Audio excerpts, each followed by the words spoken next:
This is espresso, small cup, but don't let the size fool you. Espresso is the foundation of almost every coffee you've ever heard of. It's made by forcing hot water through finely ground coffee beans in just a few seconds, which is why it's so strong, bold, and intense. If coffee had a boss level, this would be it. One shot, and you're awake.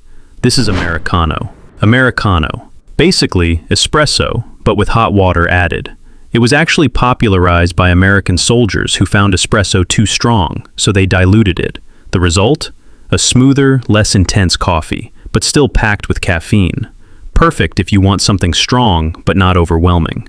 This is latte. Latte. If you're new to coffee, this is where you start.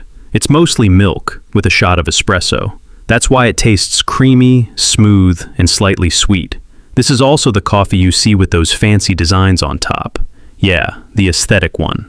This is cappuccino. Cappuccino. Now this one looks similar to a latte, but it's actually very different. It has 3 equal parts: espresso, steamed milk, and thick foam. That foam layer gives it a stronger, richer texture.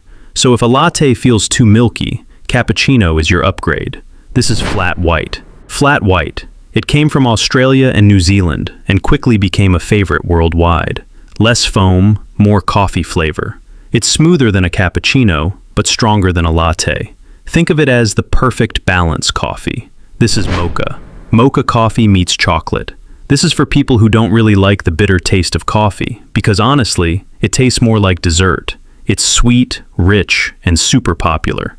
Basically, if coffee had a fun version, this would be it. This is macchiato. Macchiato. This one is simple. Espresso with just a little bit of milk. Not too creamy, not too strong, just balanced. It's for people who like espresso, but want to soften it just a little. This is cold brew. Cold brew coffee. This one is completely different. Instead of hot water, coffee grounds are soaked in cold water for 12 to 24 hours. Yeah, hours. But the result? A super smooth, less acidic, and refreshing coffee. Perfect for hot days, and people who hate bitterness. This is iced coffee.